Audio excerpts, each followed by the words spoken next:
E Deus disse: haja luz, e a luz se fez. Então, dando prosseguimento à nossa aula de óptica, hoje nós falaremos das consequências da propagação retilínea da luz. Espero que vocês gostem e vamos lá dar prosseguimento ao nosso estudo de introdução à óptica.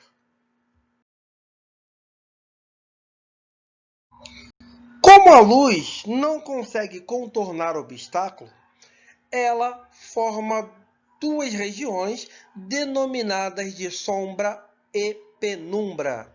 E o que é a sombra e o que é a penumbra? A sombra é a região do espaço onde a luz não chega, é a região do espaço não iluminada. Então, a gente tem aqui ao lado regiões onde eu tenho a formação de sombra. Por quê? Porque eu tenho objetos opacos que bloqueiam a passagem da luz que deveriam chegar nessa região. E isso faz com que haja a formação de sombra. Tá? Então, a formação de sombra ela acontece porque a luz se propaga em linha reta e parte dessa luz é bloqueada pelos meios opacos, fazendo com que haja a projeção de sombra sobre uma determinada superfície. Então, a sombra é região não iluminada. Já a penumbra é a região que recebe pouca luz. Ela recebe a luz de maneira parcial. Então, a penumbra é a região parcialmente iluminada. Então, para a gente fechar, sombra, região onde a luz não chega, ou seja, região não iluminada. Penumbra, região parcialmente iluminada. Falaremos agora de duas comprovações da propagação retilínea da luz. São elas a formação de sombras e também a câmara escura. Então, a primeira abordagem que nós faremos é a formação de sombras. Nós temos aqui no nosso esquema um prédio e aqui a representação dos raios de luz. E no chão eu tenho a formação de sombra do prédio, ou seja, a sombra do prédio projetada. Aí a gente pode perguntar, por que se formou essa sombra do prédio? Porque os raios de luz que deveriam incidir no chão nesse ponto, eles são bloqueados pelo prédio, que é um meio opaco. Isso comprova que a luz se propaga de maneira retilínea. Por quê? Se a luz conseguisse fazer curva, ela contornaria o prédio e chegaria a esses pontos aqui no chão. Porém, ela não faz curva, então há a formação de sombra nessa região aqui, porque o prédio bloqueia os raios luminosos que deveriam chegar a essa situação. Bem, no mesmo instante, eu tenho uma haste menor do que o prédio, de uma altura Hzinho, que também projeta no solo uma pequena sombra. Bem, eu consigo relacionar as alturas do prédio e da haste com os comprimentos de sombra que eles projetam. De que maneira? Então eu tenho aqui, ó, Hzão dividido por Lzão é igual a Hzinho dividido por Lzinho. Então, o que eu tenho? Se a gente reparar aqui, ó, eu tenho a formação de um triângulo retângulo, onde eu tenho aqui a minha altura do triângulo, vale H, e a base do meu triângulo, vale L. Aqui, o mesmo acontece. A altura do meu triângulo aqui vale Hzinho, e a base do meu triângulo menor vale Lzinho. Então, por semelhança de triângulo, eu consigo igualar. A altura do maior vai estar para a altura do menor, assim como a base do maior vai estar para a base do menor. Ou seja, a altura do prédio nessa minha figura, dividido pelo comprimento de sua sombra, é igual à altura da haste, ou seja, a altura do menor objeto, dividido pelo comprimento de sua sombra. Então, a altura do maior, sombra do maior, igual à altura do menor, dividido pelo comprimento da sombra do menor. Beleza? O importante é que tudo aqui esteja na mesma unidade de medida. Tranquilo? Agora, a gente vai usar a mesma relação aqui na câmara escura. Então, o que é a câmara escura? A câmara escura nada mais é do que uma caixa com um pequeno orifício em uma de suas faces, e na face oposta eu tenho uma superfície translúcida, e quando eu boto um objeto luminoso diante desse orifício, eu consigo fazer a projeção desse objeto luminoso no fundo dessa caixa, na parte do papel translúcido. Então, eu consigo determinar a altura da imagem formada no interior da câmara se eu conhecer a altura do meu objeto e a que distância ele está da minha câmara escura. E também qual é a profundidade da minha câmara, ou seja, qual é o comprimento da minha câmara. Então eu tenho o seguinte, ó. Agora, usando essa mesma relação para a câmara. A altura do objeto vai estar para a distância do objeto até a câmara. Isso é igual a altura da minha imagem formada no interior da câmara dividido pelo comprimento da câmara, pela profundidade da câmara. Se a gente reparar aqui, ó, até o furo da minha câmara, eu tenho aqui um triângulo. Triângulo MON. E se eu pegar no interior da câmara, eu tenho outro triângulo. Eu tenho o triângulo N', OM', né? Então, também por semelhança de triângulo, eu consigo relacionar isso. Por isso que o nome é óptica geométrica, porque a gente usa geometria para explicar os fenômenos. Então, o que nós temos? Ó, a altura do maior, Hzão, a altura do menor, Hzinho. Perdão, aqui é base, né? Base do maior, base do menor. Altura do triângulo maior, altura do triângulo menor. Então aqui, ó, a base do maior vai estar para a base do menor, assim como a altura do maior vai estar para a altura do menor. Para que a mesma relação, tanto para a formação de sombras, quanto para a câmara escura. O grande lance aí é que estejam todos na mesma unidade, porque aqui tudo mede comprimento, né? Então, que estejam todos em metros, centímetros, milímetros, ou seja, todos devem estar na mesma unidade de medida. Beleza? É bem cuti-cuti, bem tranquilo, isso aí.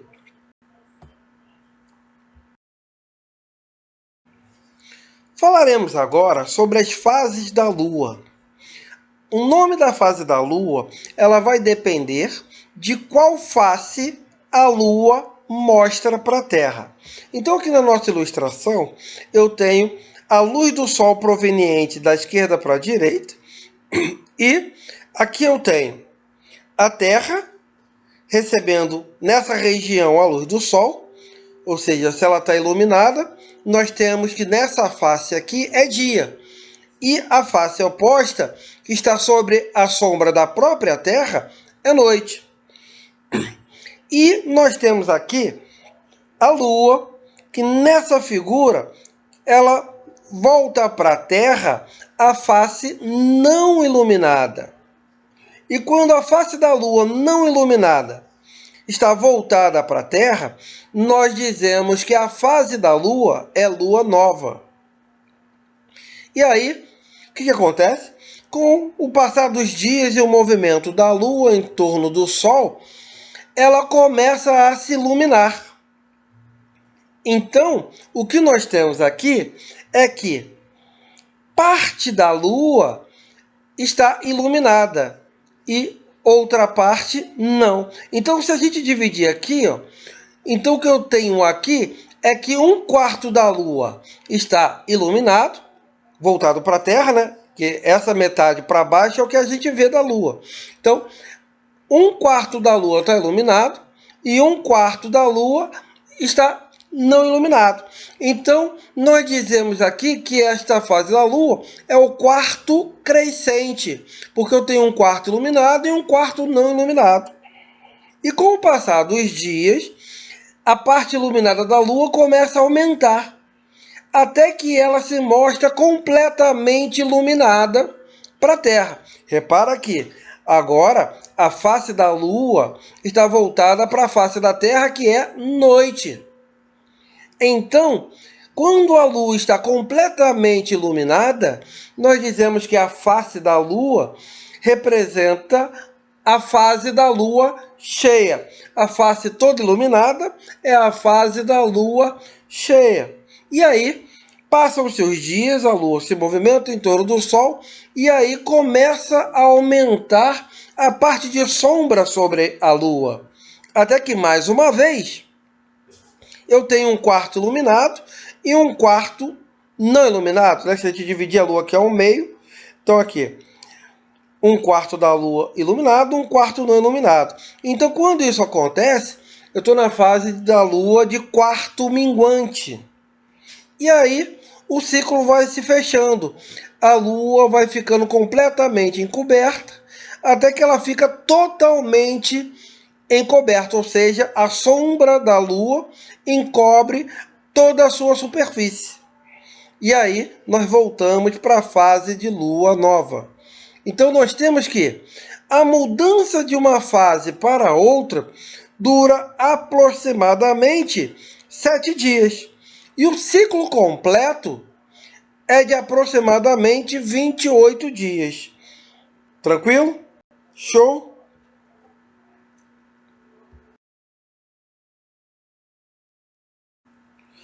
E quando ocorre um eclipse, né? Mais uma vez, é uma consequência da propagação retilínea da luz. Nós temos dois tipos de eclipse: o eclipse solar e o eclipse lunar. Vamos tentar entender um pouquinho de cada um desses dois tipos de eclipse.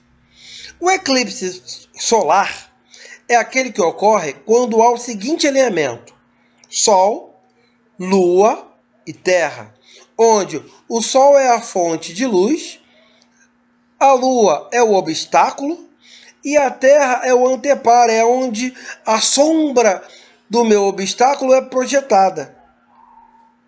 Então, os eclipses, eles só ocorrem em fases específicas da Lua, não ocorrem de qualquer maneira.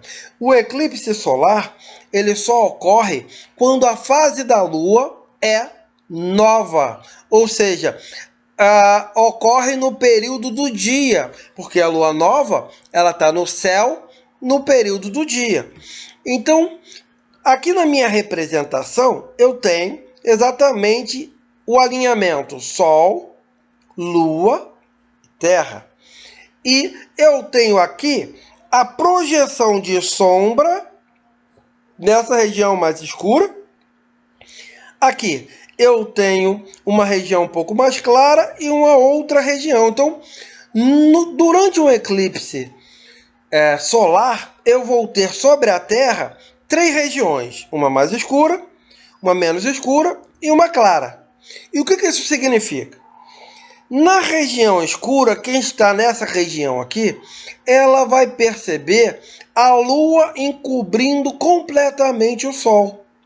Então, quem mora nessa região perceberá um eclipse total do Sol, ou seja, a Lua encobrindo completamente o Sol. Agora, quem mora nessa segunda região aqui, um pouco mais clara, o que vai perceber? Essas pessoas que moram aqui, elas verão a Lua cobrindo apenas parte do Sol. Ou seja, a luz chega aqui parcialmente, ou seja, essa é uma região de penumbra. Então, quem está nessa região vai perceber um eclipse parcial do Sol. E agora, quem está nessa região mais clara? Quem mora nessa região mais clara, o que vai acontecer? A luz do Sol chega normalmente a essas regiões.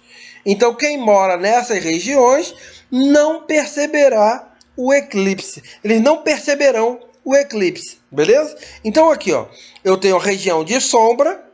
Quem mora aqui perceberá o eclipse total. Eu tenho aqui a região de penumbra. Quem mora aqui vai perceber um eclipse parcial, ou seja, o Sol parcialmente coberto. E quem mora aqui recebe a luz do Sol normalmente. Então elas não perceberão nada, nenhum eclipse. Verão o Sol normalmente. Ok? Agora, e o eclipse lunar? O eclipse lunar, ele ocorre quando a Lua penetra no cone de sombra da Terra.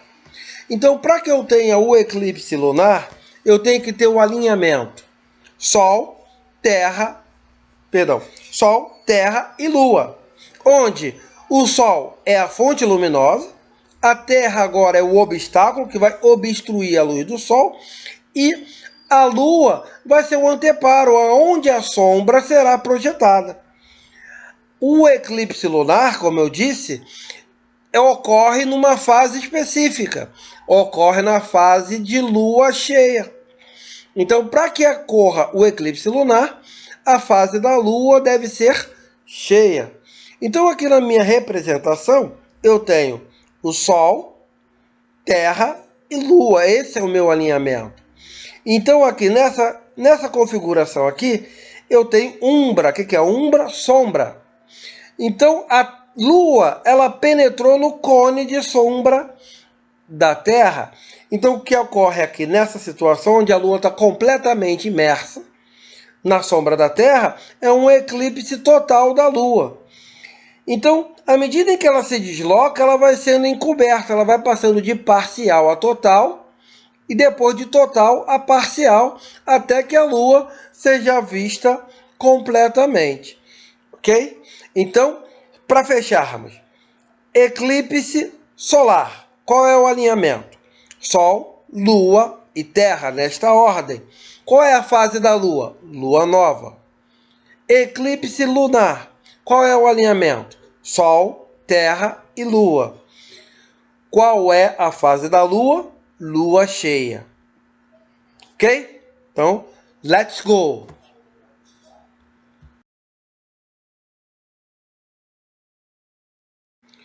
Para a gente fechar, vamos falar sobre as cores dos objetos. A cor de um objeto é aquela que ele reflete quando iluminada por luz branca. Um objeto, ele só reflete a luz em duas situações: quando ele é iluminado por luz branca ou pela sua própria cor, por luz da sua própria cor. A luz branca, ela é composta por várias radiações monocromáticas, né? Ela é composta por todas as cores, dentre as quais destacam-se 7. Quais são elas? Vermelho, laranja, amarelo, verde, azul, anil e violeta. Bem, então aqui eu tenho o espectro de luz, a luz branca chegando num prisma e ela sofrendo refração e sendo difundida no vermelho, laranja, amarelo, verde, azul, o anil e o violeta. Então aqui eu tenho a seguinte demonstração. Bem, por que um objeto é verde? A gente enxerga um objeto verde porque quando esse objeto é iluminado por luz branca, o que ele faz? A luz branca, ela é composta por todas as cores. Então, chegam todas as cores no objeto verde. Então, o que ele faz com todas as cores? Ele absorve todas e só reflete o verde. Então, só chegando a nossos olhos a luz verde. Então, esse objeto ele vai se apresentar na cor verde. O mesmo acontece com o objeto vermelho. O que acontece? Quando a gente o ilumina com luz branca são todas as cores, ou seja, chegam todas as cores nesse objeto vermelho. Porém, ele só vai deixar sair o vermelho, a cor que ele tem. E o que ele vai fazer com as outras cores? Ele vai absorver. Ele absorve todas e só reflete a dele. Beleza? Bem, e aí nós temos aqui, ó, E o branco, um objeto branco? O branco, como nós vimos, ele é composto por todas as cores. Então, se eu iluminar esse objeto branco com luz branca, o que ele vai fazer? Ele vai refletir tudo que chega. Então, se chega luz branca, vai sair luz branca. Ou seja, todas as cores chegam, todas as cores saem em forma de luz branca. E objeto preto, o que ele faz? Um objeto preto, o que ele faz é absorver todas as cores. O objeto preto ele não reflete nenhuma luz. Ele absorve toda a luz que chega nele. Beleza? Legal? Bacana? Então, olha só aqui o esquema.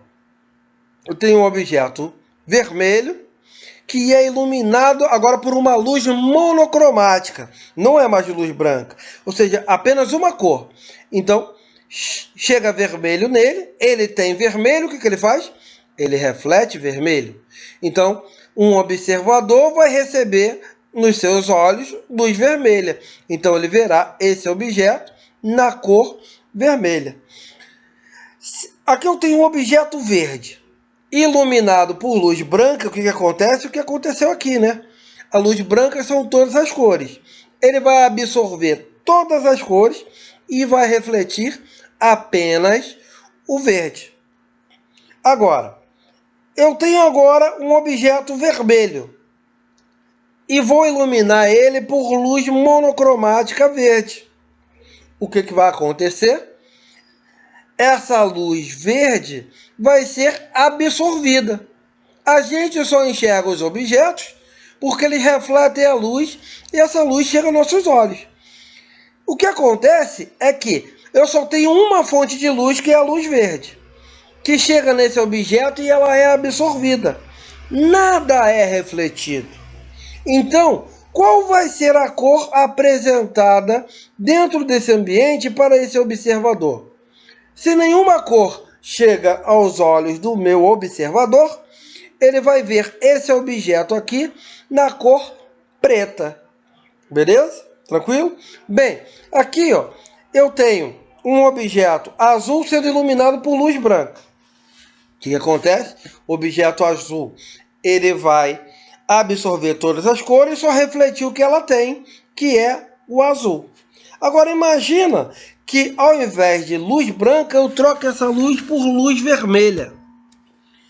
Então, eu vou incidir sobre esse objeto azul uma fonte de luz monocromática vermelha, ou seja, uma luz de uma única cor, vermelha.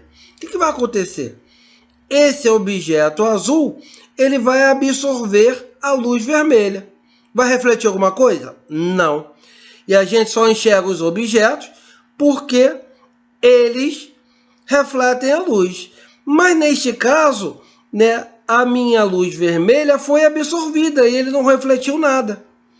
Então esse objeto azul, nesse ambiente iluminado exclusivamente por luz vermelha, que cor ele vai se apresentar?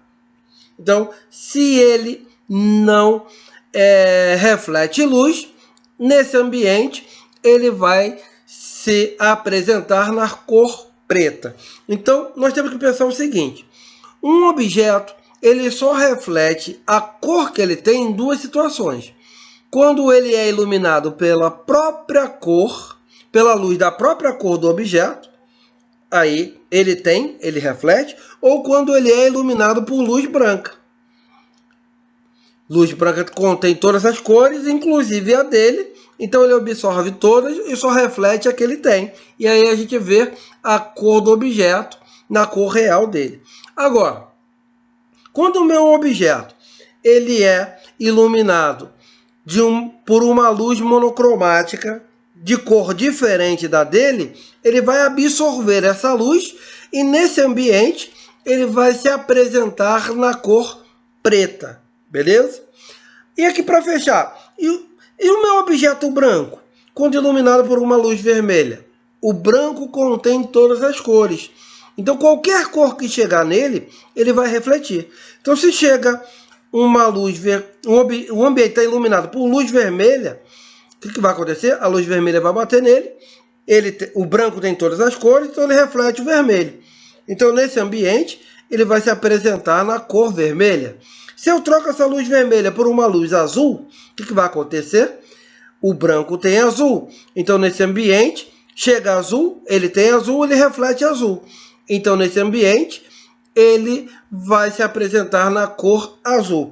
Então, um objeto branco, ele vai se apresentar na cor que ele for iluminado, porque ele tem todas as cores. Agora, um objeto monocromático, ele só vai refletir a sua luz quando for iluminado por luz branca ou iluminado por uma luz que seja igual à sua própria cor. Caso contrário, ele vai absorver essa luz e vai se apresentar nesse ambiente na cor preta. Ok? Espero que vocês tenham gostado, espero que tenham compreendido. Se gostaram, dê um likezinho aí, ative as notificações, se inscreva no canal se não é inscrito. E um grande beijo, um grande abraço desse negão. Fiquem com Deus.